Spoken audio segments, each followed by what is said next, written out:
Okay, folks, we're going to start with our second seminar of the day. There's an old saying that there are three kinds of lies. There are lies, damn lies, and statistics. We've heard that many times. Jon Gettman is our cannabis industry's resident expert researcher. He looks at the statistics, he looks at the propaganda, and examines it, boils it down. He's the guy who told us exactly what real value of the cash crop of marijuana is in America.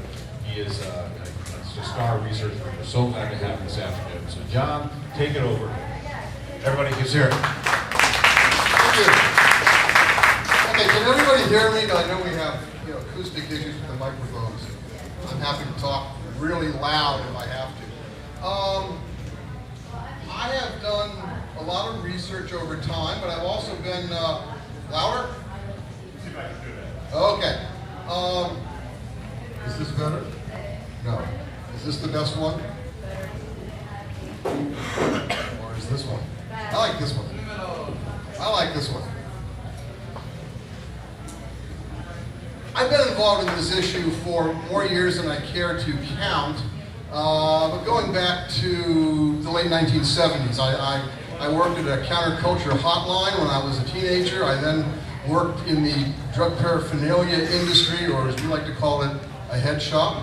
In the late 70s and early 80s, I worked for Normal for quite some time. I've been an independent researcher for quite some time. Nowadays, my day job is I'm a college professor. So if I seem a little pedantic, I apologize. It's just sort of a habit at this point. But a couple of quick things about some projects I've worked on in the past. Before I get into what we're really going to be looking at today. Oh, and by the way, we had some scheduling issues with other people, so while the blurb here talks about a star panel, you folks are my star panel.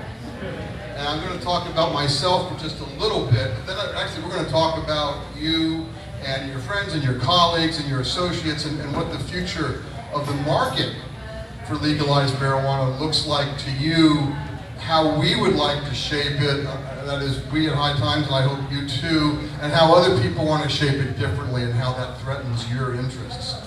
I have 3 or 4 things that I'm sort of proud of to be associated with.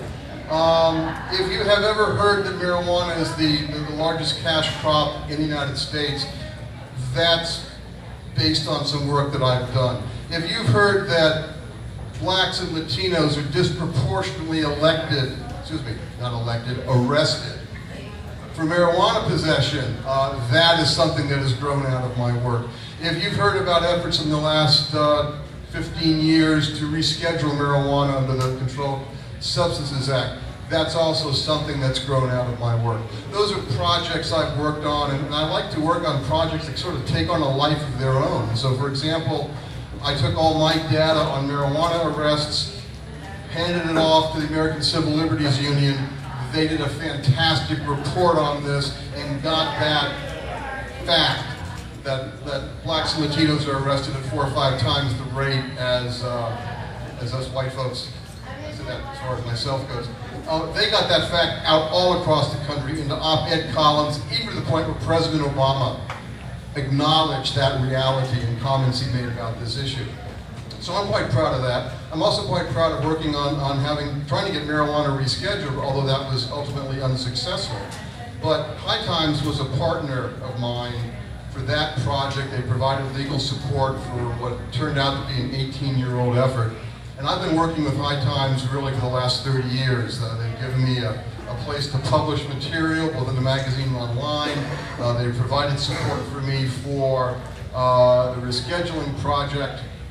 And recently we teamed up on a new project, and there's 2 important announcements I want to make today. One is that we have launched a new website called regulatingcannabis.com, and the other one is that on that website we have a rather extensive, we call it a white paper, but we have a rather detailed explanation of what I'm going to basically give you a short presentation about today.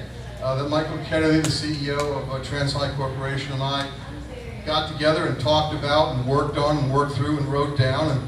And we want a free, competitive market for cannabis. And I want to tell you why that's important. I want to tell you how we think we're going to get it. And I want to really start to give you some new concepts to think about when it comes to talking about this issue. But first I have a couple of questions. How many of you want to grow marijuana in a free market? How many of you want to pay current prices for marijuana 5 years from now? You're all getting good deals someplace. Yeah, I am. But here's the issue. There are people out there, academics, sort of like myself. I'm part of that community, though I'm not responsible for everything everyone in it does. But they're making an argument that we have to keep the price of marijuana the way it is right now. We have to keep it the price where it is right now in order to discourage use. And that we can't allow anybody to grow marijuana, either commercially or for personal use. We need to have a very, and the magic words here are, tightly controlled market. We need to have just a few vendors who are authorized to grow marijuana. And we can't allow individuals to grow it in the legal market, because how can we then control the market? And part of this approach is built on the premise that we're very familiar with, that they think marijuana is a very, very dangerous drug and it needs to be really, really controlled. So I'm going to tell you a little bit more about those arguments and how to respond to them. And that's what this presentation is about. And one of the things that we have to realize here is that we're moving beyond this idea of legalization as, well, stop arresting people, which is a good objective, and one that I've been fighting for and others have been fighting for decades. But now we have to kind of reconceptualize what legalizing marijuana means, because we don't want to perpetuate this idea that marijuana has to be controlled. What we want is an opportunity to engage in commerce. Commerce is part of freedom. People invent things. People come up with new ideas for goods and services. If you look all around this exposition, you see a great example of entrepreneurial activity. This is what all Americans do. We want the same rights as all Americans have. And one of the problems is that we've been, it's not a problem so much, but it's sort of a growing pain that we need to get beyond, is that we've been arguing about prohibition, arguing against prohibition, advocating the legalization of marijuana a certain way for a long period of time. We've been pointing out how it's unjust. We've been pointing out how it's ineffective. Well, we've also been saying, well, if you legalize it, you'll make a lot of money on it, get a lot of tax revenue out of it. That should be an incentive to legalize it. Well, now we got to talk about it in a fashion that where the problems we're identifying that indicate why marijuana needs to be legalized, they all correspond to the sort of regulatory guidelines we want for when it is legalized. So when we talk about why we want an open, free, competitive market where individuals can grow marijuana for personal use, we have to explain that, well, we can't do that now, and here's why it's a problem. When we talk about we want to bring the price of marijuana down to a fair market value, we need to explain, well, that corresponds and fixes a problem. Now, I can do this without my notes, but it'll be slightly more coherent if I keep my cheat sheet here. Now, one of the things that we advocate in this idea of an approach to a competitive market, first of all, there's a couple of three things we really need to keep in mind as we go about this. And one of them is that you folks, my star panel, need to be involved in this discussion. I mean everyone. This is not an issue where a couple of college professors comes up with a great idea for how marijuana should be regulated, and then a couple of committee chair and a legislature say, these are the plans, and then the government says, we know what's best for society, here's the plan. In fact, there are some people who've advocated certain proposals, I'll talk about them shortly, and they say, if we can sneak these through now, we can get away with it, because they'll be stuck with it. That's not the way we do this. It's not the way we do things in America. So we need an honest, open debate, and we need to consult the consumers. And we need to consult the entrepreneurs. We need to consult the people who are affected by the new rules and regulations. Now, I come from Virginia. We got this guy, you've probably heard of him, his name's Thomas Jefferson, and he says people need to be involved in making the decisions that affect them. That's Jeffersonian democracy, that's American democracy, this is what we want to do. So we need people involved in this debate. We also need to recognize what the public interest is. Now, some of that is ensuring safety and confidence about safety on the highway, ensuring that teenagers don't have even greater access to marijuana, and in fact, maybe perhaps teenage use goes down. There are certain elements of public safety, public interest, that really pretty much everyone wants in this new market. And we have to acknowledge that there are certain objectives and we have to find out the best way to achieve them. But safety also goes into fair labeling, labeling THC percentages, making sure that product doesn't have mold in it, making sure that products are safe for use, that people know what they're getting, know what they're selling, making sure that we have fair business practices, making sure that we don't have fraudulent con artists out there with fake companies trying to attract investment so they can just steal all the money. And the third thing that we need is we need to be aware of economic development. This is not just about controlling some vice. Okay, and in the academic trade we have something called the vice model, where you penalize the sellers, but you really don't go after the users or the customers, and you try to control the illegal market that way. This is about launching brand new industries in this country. We talk about it in terms of industrial hemp, we talk about it in terms of medical marijuana, we talk about it in terms of recreational marijuana. Well, those distinctions sort of bleed away, fade away, when you think about a legal market. Cannabis is a plant. Anybody can grow it. Anybody who wants to take the risk of getting into a business can do so. And if they want to grow it as industrial hemp, which is a different strain, nonetheless, if they want to produce industrial hemp, fine. The costs are lower because you don't have to have this giant fence around the farm. If they want to grow it for medical sales, they grow it for medical sales. But they don't have to go through all of the expensive regulatory compliance that perhaps is being set up now. If people want to grow marijuana for sale for other forms of use, that's fine too. So we need debate, everyone's involved, we need to realize what the public interest is in this, so we as citizens take a role in what's good for our community. And we need to worry about economic development. Now, to do all that, and here's the most important little idea I want to get across to you today.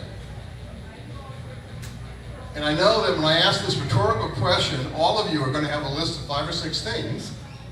Some of those things aren't quite as important right now in this context. But the rhetorical question is, what's wrong with prohibition? Now, I could go off on that tangent for quite a long time. But what's wrong with prohibition is it doesn't work. It doesn't do what it was designed to do. So we need to go out to people who aren't as interested in marijuana for the same reasons we are. We have to appeal to their interests, and we have to say that our remedies, our proposals, will get the job done that they want done. Now, some people there's no pleasing, and we're not concerned with them. But here's what didn't work with prohibition. There's no control. It's supposed to control the market. There is no control. There is no drug control. It's a wide open, unregulated market. There's absolutely no control whatsoever on who can buy marijuana, who can sell it, what it costs, who pays taxes, potency, safety. There's nothing going on there. Second of all, the price is way too high. And the problem with the price being too high is that provides an incentive for more and more people to get involved in the illegal market. And let me tell you, the reason why kids buy pot is other kids sell it to them because it's a profitable commodity. So that's one of the problems. High prices make everything worse. And it makes things worse when it comes down to teenage marijuana sales. And by the way, I have numbers. You You go to the National Survey on Drug Use and Health every year, 29 million people use marijuana annually. Great, that's the new number. So, by the way, adult marijuana use, the last 5 years, going up. Teenage marijuana use, going down.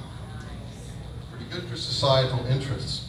But we have 700,000 teenagers who admit to, that is, government survey, sample, estimate out, whole population.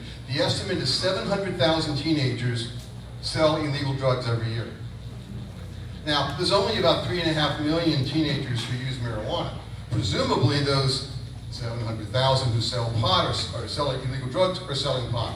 So 1 out of 5 teenagers who use marijuana are also selling it.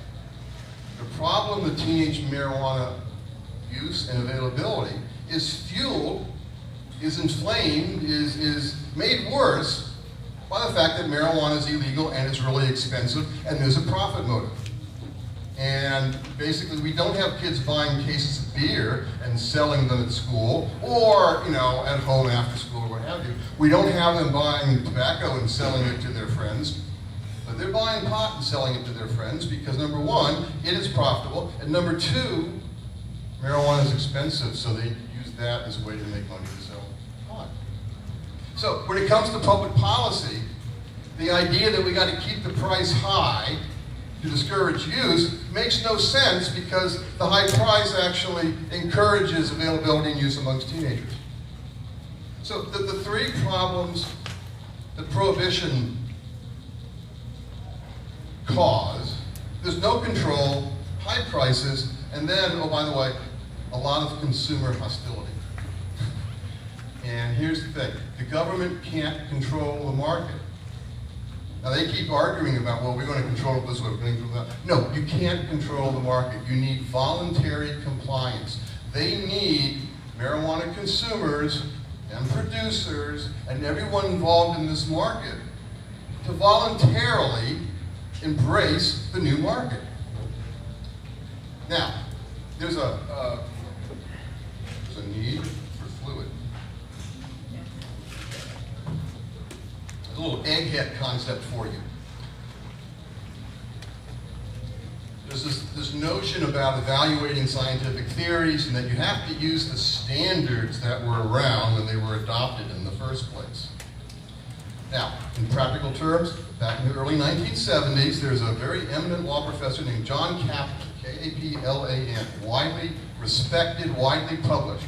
And he wrote a paper about drug control. And he said basically, look, if you want to control drugs, you have to control the technology of production. And so we can control cyclamates. We can keep cyclamates off the market. You need a giant factory. We say you can't have those factories. No problem, no more cyclamates. You can't control marijuana. You cannot control the means of production. That's why prohibition doesn't work. Once the paraquat scare happened in the late 1970s, Americans started going, we're going to grow our own marijuana. We just don't trust what's going on overseas. And cultivation just spread. It started in California, it spread up the coast, it spread to Hawaii. The government came in with helicopters and programs, and it spread across the country, and they started seizing private property. It went on the public lands. They flew more helicopters. It went indoors. And then it spread out. And as a matter of fact, the National Survey on Drug Use and Health also has stats about people's own marijuana use. By the way, no surprise, I'm just assuming everybody here smokes pot, which I really shouldn't do because I actually gave it up a few years ago. So, but half of you buy marijuana and the other half use that pot that your friends got their hands on. That's one of the things we learned from the National Household Survey. Where'd you get your pot? Well, I got it from. But the other interesting thing is they say, okay, do you grow marijuana for your own use? And again, these are bottom baseline estimates, but the government data says there are, I'd say at least 500,000 people who grow marijuana for their own personal use. I suspect that number is a lot higher. I got lots of evidence, lots of anecdotes about the government said something and then something happened. They go, oh wow, it's really bigger than we thought it was. And they say something and then something happened, oh, bigger than we thought it was. But the important thing is in the last 10 years, the number of people who grow their own pots doubled. more and more people are growing their own pot. Now, what we need to do is to get the government weaned away from this idea that they can control this phenomenon, because they can. That's why we're still here. That's why marijuana is still popular. That's why more and more people are growing marijuana for their own purposes. That's why the majority of Americans support legalization. That's why many states are turning to actual discussion about legalizing marijuana. But yet, they come up with these regulatory programs that say, we need to tightly control this market. Well, the bottom line is, if marijuana users don't like the rules and regulations, they will not participate. And if they don't participate, we're still going to have an illegal market. And we have to start discussing this nationally. We need to start debating people about this. We need to start pointing out these arguments in order to get realistic policies that, number one, address what we want out of the whole process, but also achieve the goals the public wants. And the public wants to get rid of the illegal market. So we're looking at two diametrically opposed philosophies here. One of them is this control myth, and the other one is just using the forces of competition. And there are many different forces that affect a market. It's not just two different companies with a different approach to the market. In fact, there's a great body of work by a Harvard professor named Michael Porter. It's called The Five Forces. And one of the things I do nowadays is I teach, and I teach corporate strategy in a graduate program, and this is standard material here. There are 5 forces that affect profits. You see, when you go into an industry, you want to make money. You got to come up with a distinctive strategy, a distinctive product, something that you can do that other people can't compete with. And that's why we have all this out here. We have people coming up as entrepreneurs with new combinations of goods and services, and they're all trying to compete. But these 5 forces, you're not just competing with, you're selling a grinder, someone else selling a grinder. Okay. The forces are all things that try to take away someone's profit. So for just 3 minutes here, let me give you a little business school education.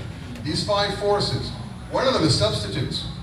It's like, why should I fly to New York? I can take a train. It's a substitute product. Why should I buy bud when I can buy an edible or a concentrate? Substitute products. But also, there's the suppliers.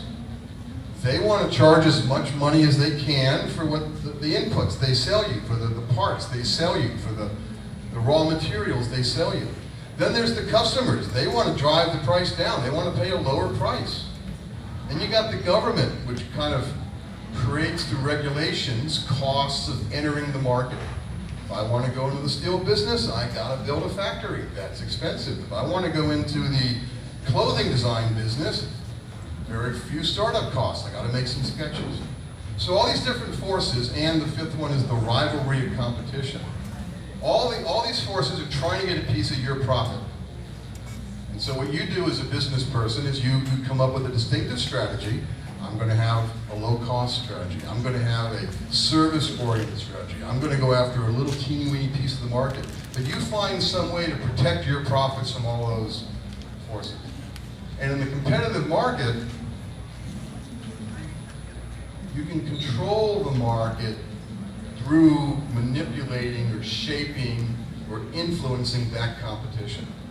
And we can accomplish the goals, the public interest goals, through a competitive market with minimal regulation, a national market, low taxes, and a minimal regulation.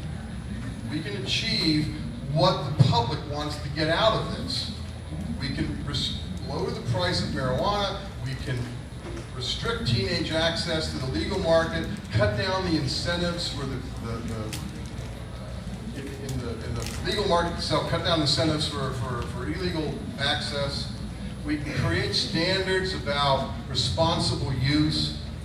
We can encourage companies to engage in what we call corporate social responsibility. We can promote wellness over intoxication. We can do all these things, and we can lower the cost to citizens, lower the cost to government. We can accomplish all this stuff through a competitive market. A tightly controlled market that props the price up in a crude way of discouraging use. It's not going to work. We've already tried that. Now, we have a poll in High Times Magazine in the August issue that we're doing online, and we're giving people 3 choices. And I'll tell you right now, when I tell you what the choices are, you'll see it's sort of a rigged poll, because we kind of think we know what the public will support, what you all will support. But I want to portray the 3 choices in terms of costs. Now, prohibition means that the taxpayers pay a lot of money for police and helicopters and courts and jails and prisons, okay? High cost to the public. And it's a massive revenue extraction from the consumer. If you use marijuana under prohibition, you got to pay a whole lot more from it. So it's a transfer of money out of your wallets into this illegal market, and also out of the taxpayers' wallets into the government's coffers. Now, some people say we want to have I'm calling it the interventionist market, the interventionist approach. Effectively, it's like government is going to take over running the cannabis business. They're going to keep the prices high, but they're going to say, okay, there's going to be 15 suppliers and 2,000 retail stores, and no marketing, no advertising, no commercial competition. We're just going to create a bunch of winners, and it's going to be like state-run alcohol stores. But what that does is it cuts down the government costs, but it's still grabbing lots of money out of the consumers. It's still extracting this huge amount of money out of consumers. Only now the government gets to keep it. In effect, people that want these tightly controlled markets, what they're really saying is, let's just nationalize the illegal industry and keep all that money for ourselves. Now, the third choice that we're pushing, and again, the plug, regulatingcannabis.com, is the free competitive market. Let the price of marijuana be set by the market. And what happens? There's no more incentives for teenagers to sell pot to their friends at school. And there's lots of people competing in the market. So you may have several giant corporations move in, but you're also going to have small growers. You're also going to have all kinds of producers. And more importantly, when people grow their own, they're not going to be selling it to too many people themselves. There's not going to be enough profit in it. The idea that they're going to be a significant part of the market and we're going to lose all that tax revenue, no, forget about it. All the problems become easier to manage when it's a nice, competitive market. So that's what our goal is. And so the 3 choices are, as we see it, prohibition, a government interventionist market, and a free market. Now, one of the interesting things is that not only do we have people saying, well, marijuana should be legalized, but we ought to have these tight controls and have the government run all the stores and pick a limited number of suppliers. But we have other people who say, no, we need to leave things the way they are. We need to keep prohibition as the model that we have. Now, this is a really fascinating argument to me, because they don't talk about it this way, and no one has yet really called them on this perspective. But basically, they're saying that we need to leave things the way they are because it'll keep teenage use down. We don't like teenagers using pot now, but this is better than if we legalized it, because if we legalized it, there'd be more teenagers. And so the kids who are using it now, that's an acceptable loss. In fact, in other contexts, we call it collateral damage. It's to prevent that what we call in social science, the delta, the change, the added people. And so when someone says we need to leave things the way they are because it's going to keep marijuana use down, at least lower than to be into legalization, what they're really saying is the illegal market is doing a job for the government. The illegal market is accomplishing a public policy goal by keeping marijuana use as low as possible in this country. Now, I don't want to get all, right-wing. You'll understand what I'm saying in a second. But when do we start farming out government policy to illegal organizations? Okay, that's the really odd thing about these people who are saying we're better off the way things are now. And that leads me in a little bit of a tangent to, I think, one of the most important issues here.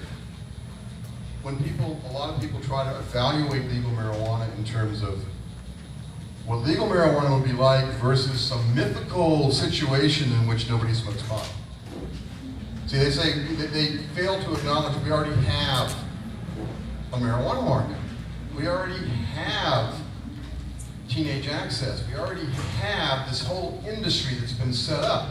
Now, we've managed to bring a lot of it onshore with domestic cultivation and with the dispensary movement, medical marijuana in various stages. We've managed to take a lot of it out of real criminal organizations. But nonetheless, the idea that they're somehow doing some service to the American people by participating in a program that keeps marijuana use low among teenagers, that really makes no sense at all. So we have to, aside from talk about the advantage of the free market and how competition will actually help us achieve what the public interests are, we also have to point out that there is already a market. And so what do you want? Do you want this totally unregulated market in all of its manifestations, or do you want something better? Because the fact is, we've been doing this other thing since 1937. And for anyone to claim that it works any way, shape, or form, they're crazy. And there's this funny phrase in American culture right now. Basically, someone says something odd, and someone else says, "Gee, what have you been smoking?" It's the other way around. Why haven't you been smoking something? Because you obviously have just a lack of consciousness as to what's going on. So, this approach, the costs and benefits, and I've gone through a lot of the costs. I've gone through a lot of the benefits. A couple of costs, I don't think they're costs. I don't think they're serious problems, but some people might. We have to discuss that and acknowledge that. Marijuana use is probably going to go up amongst Americans when marijuana is more legal than it is now. That's because Americans are going to have more access and they're going to make a choice. And yeah, a lower price may encourage more people to use marijuana.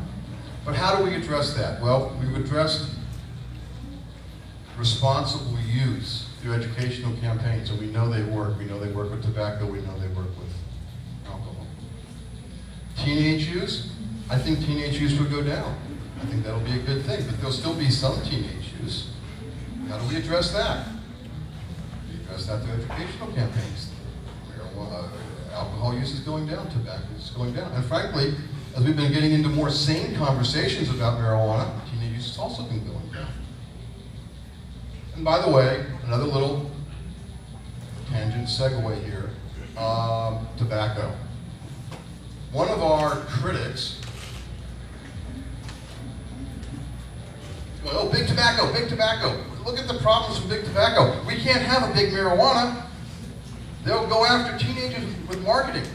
It's the Joe Camel nightmare. The big marijuana industry is going to be targeting teenagers, so we can't allow any advertising, we can't even have legalization.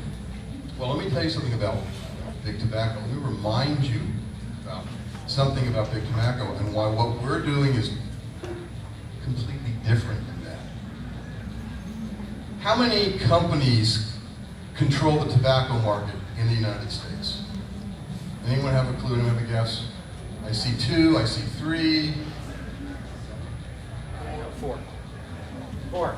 I see 5. It's 7. It's 7. I mean, there's 2 or 3 big ones. Philip Morris, American Tobacco, but Lorelei. But the 7 companies, it's what we call an oligopoly. And they sell a processed product.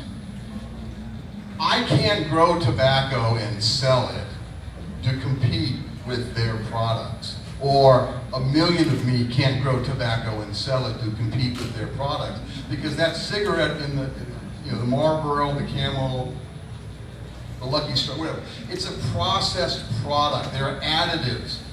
There are things done to affect the taste. It's a processed product. They have an oligopoly, a near monopoly. And one of the reasons why they market to children is that when people get sensible, it's easy to make an appeal to them to give up smoking tobacco. Now, marijuana, your own individual ability to grow pot for yourself is competition for any big firm that wants to try to get into the marijuana market. Because it's not a processed product. There's a lot of sophisticated, boy, I learned some things about this weekend. There are a lot of sophisticated aspects about growing really good marijuana. But the fact is, most people have the intelligence, the skills, and the access to the equipment and the education to do it. There's not going to be an oligopoly of 5, 6 companies that take over the marijuana market. In fact, if you are concerned about big corporate takeover of marijuana, and by the way, some of the people who are advancing these proposals I'm criticizing, we're actually on the same side in that we don't want a corporate monopoly.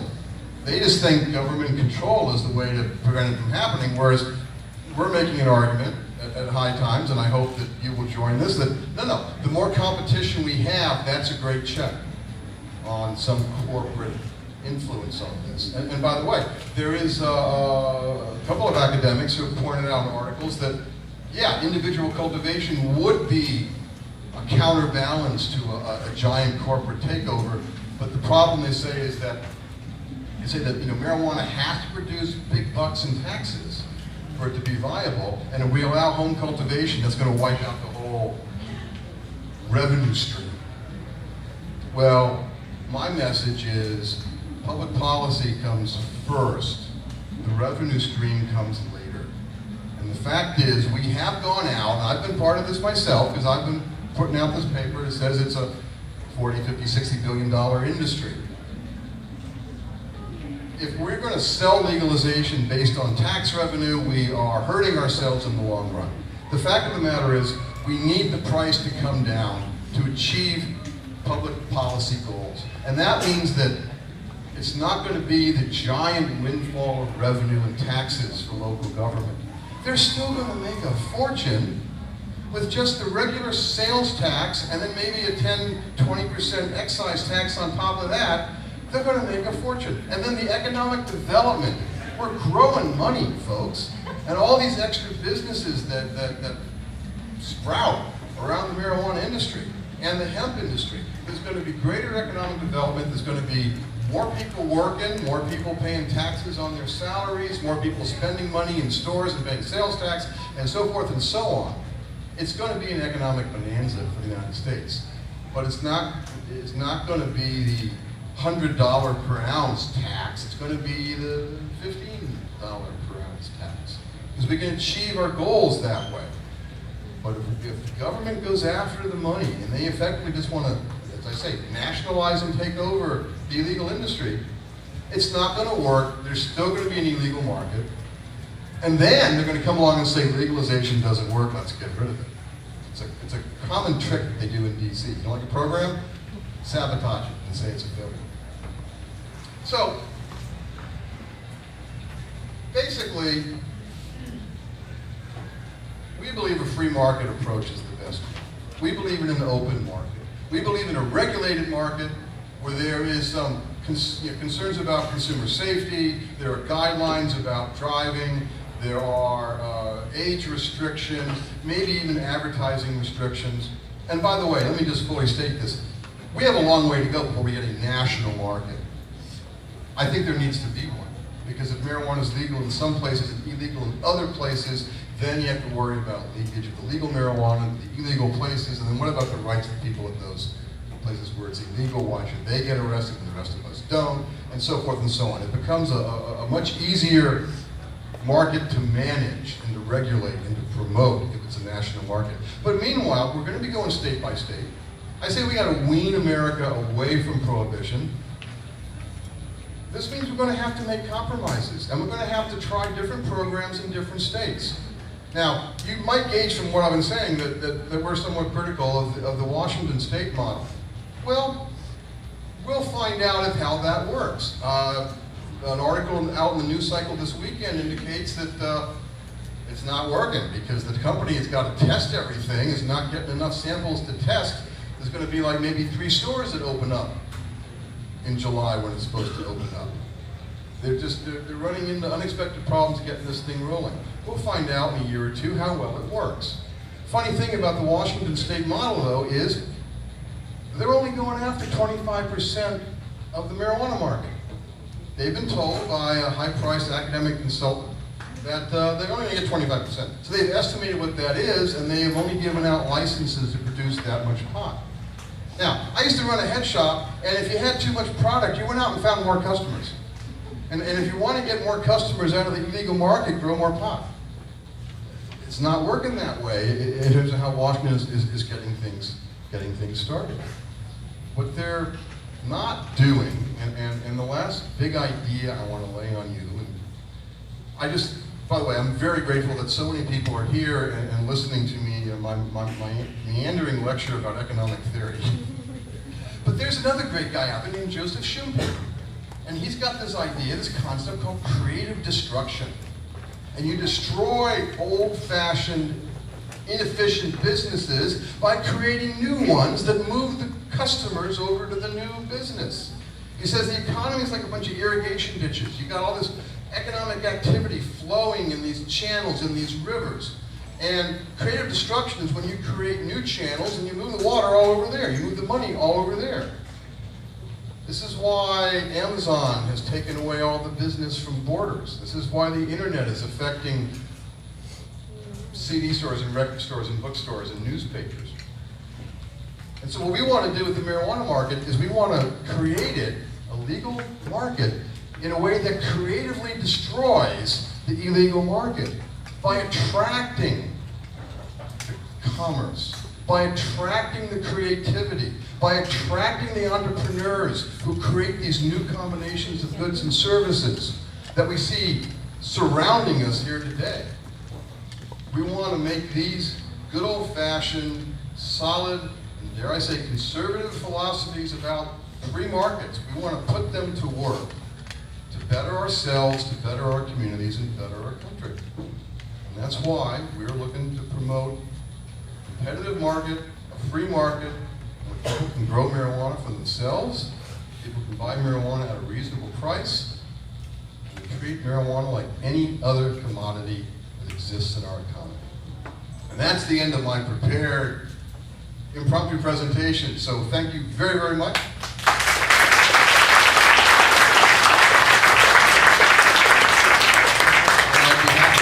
Entertain any questions? Yes, sir.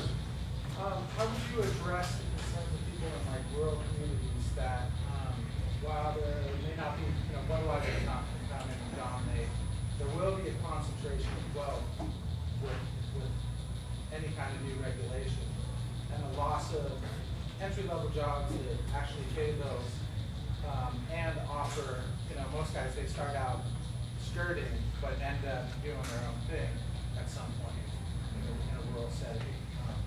Is that just their tough luck, or do you see room for growth where there's already a huge economy going on? There are going to be large corporations and they are going to get large market shares. I mean, to be honest, yes, that is going to happen. We want to create a market where these communities can still compete. They're still able to enter the market. Look, to be frank, the illegal market has to go because it's built on the cost of 700,000 to 800,000 people a year being arrested. And it's built on the cost of 80,000 to 90,000 people being arrested for sales offenses, which are all felonies. And, when you talk about winners and losers, that's not an acceptable loss. So change has to come along. Now, in any market, I mentioned there's several different strategies, and there's several different approaches to a product, and there's different quality grades to products. There's different ways to target consumer needs. Well, we want communities and entrepreneurs to be able to enter the market and compete fairly. on an even playing field. And we don't want to let these large companies monopolize the market.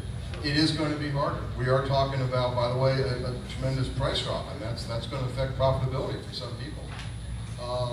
But overall, I just don't see where the current situation is sustainable.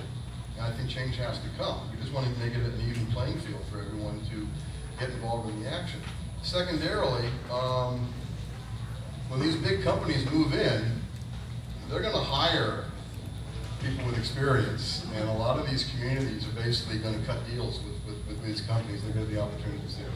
But yeah, it's going to cost Northern California some revenue when the price of marijuana comes down. It's going to cost Southwest Virginia some revenue, and we can go through every area of the country.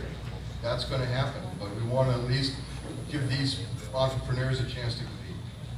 And one last question kind of associated with that. How do you think the model of like a traditional large-scale agricultural co-op, like a Blue Diamond or a Organic Valley, something like that that's national, how do you think that would fit in community-wise overall?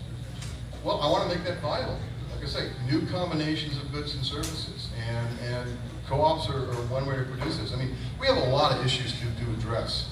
And by the way, I'm talking about issues I think are going to be important in 3 or 4 years, maybe 2 years. But I want us to get talking about them now. And I think that as states go through and come up with different models and try different things, we're going to feel our way toward how to build this market and how to make it viable. One of the issues is marijuana grown indoors versus outdoors, and the amount of energy that's required to grow marijuana indoors. That might create some preferences both with consumers and also with producers for outside produced material. And that might then require use of 10,000 acres of unused farmland right now. And that might give an edge to communities that have already been doing this outside. I don't know. I mean, one thing about a free market is that you have risks. People take risks, educated risks, and hopefully they profit from it. You in the middle of the back, please. I love what you've been talking about. I wanted to ask you, what are your thoughts on the political activism that's going on on the county level in Humboldt and Mendocino? I am not familiar with the details of what you good folks are doing in this area, but one of the first things I said here, I'll just repeat it, people need to be involved in the decisions. And we have a political economic system in which people look after their own self-interest. And that's just how things work here. And so, you know, Northern California has made a lot of money off of marijuana in the last 30 years, and they want to protect that revenue stream. And they have every right and every obligation to participate in politics and in policy making to find a way to benefit their communities. That's the idea of an open playing field. Yes, sir. How much of a push do you think there is from the medical cannabis industry against recreational legalization to protect their own market? You know, that came up in Washington State, but as we look at the rules in Washington State now, with hindsight, the medical community has some reasonable problems with what they saw coming down the pike. I mean, for example, when the rules in Washington are full in effect, it's going to shut down a lot of dispensaries. As I just said, we have a system, everyone's got a self-interest, there's nothing wrong with trying to protect that interest. We need an open system, an open debate, and we need to kind of find a way to reconcile these different positions. Now, if marijuana were just treated like another commodity, it was legal everywhere, that would seriously affect the idea of a medical marijuana industry, but it wouldn't completely eliminate it. I think really the key thing here is how does this affect individuals as well as the entrepreneurs? And from where I am, which is on the East Coast, where this is all quite strange and foreign, delightfully so, but quite strange and foreign, you know, I don't like the idea of medical patients being forced to pay lots of money for their medicine when they could get it cheaper. There's an issue here called consumer savings, and at some point I think that has to be factored into things, particularly when it comes to medical cannabis. But we're in a state of transition, and it is an important thing that medical cannabis patients have access to their medicine no matter what happens with this recreational issue and how these new regimes are put together. And by the way, there's a little hidden problem in what I've talked about here. If we have a legal market, but we have an age limit, what do we do with a 15-year-old cancer patient who could benefit from and wants to benefit from medical cannabis use? We have to allow that to happen. So there has to be regulatory protections to ensure medical access built into any ideal regime. But otherwise, a free market means there are costs and benefits, there are risks and rewards, and we have to come to terms with that. In the back here. Yeah. Well, excuse me, over here, but next. We have a bill before, well, it's on the governor's desk somewhere, that gives control of the regulating of licenses to the ABC board, the Alcohol Beverage Control Board. And I'm just wondering, is that going to be a good thing or a bad thing in the long run for California? We're discovering in different states as they enact more medical marijuana laws that state health boards and state liquor boards have a steep learning curve on these issues. I am wary of commenting on issues here in California because I'm not a Californian and I don't really know the history of all of this. You folks in California are our national leaders. You have shown us what a free market can do. You have shown us a considerable amount of competition and entrepreneurial activity. And the fact that the dispensary system and the related markets have grown the way they have in the absence of overly controlling state regulations is really one of the best test cases for this type of a free market approach. So there's a lot for everyone to learn from what's going out here, and Californians also sort of lead the country in terms of being, I think, very much involved with their government and the decisions that they make. So I really can only defer to your all's activity and accomplishments, and I just don't have much more info to comment on. In the middle, sir, and we'll come up here. Yeah. What lessons do you think we can learn from the Colorado model that we can implement when we try to legalize the test in California? Well, you know, there are issues here about whether or not the industry should be vertically integrated or not, whether someone can produce and also sell at retail, and that's one of the big contrasts between the Colorado and the Washington market. But I'll tell you, the one thing everyone's going to look at in Colorado is gross revenue and tax revenue. And at the moment in the national press, and again, I'm speaking, you know, on the other coast, you know, the articles that get our attention out there and they get more prominence are, okay, we got the latest quarterly tax report. My God, the state's made, you know, $20 million, $50 million, the tens of millions of dollars in tax revenue. That's what really influences other states right now. The nitty-gritty about how well the system's working and what we can draw from it, I suggest we need a year or two of data to look at that. And also, you know, when it comes to California, no way, no how am I going to make any attempt to tell Californians what to do about how they want to legalize marijuana. You all have been having some great discussions and debates about this for the last 2 or 3 years, and you know, I think it's a great example of democracy in action. And I think really what's going to happen is the rest of the country is going to learn a whole lot more from what you folks do in California than we're going to learn from what's already happened in Washington and in Colorado. I think you guys are the leaders here. Please, please.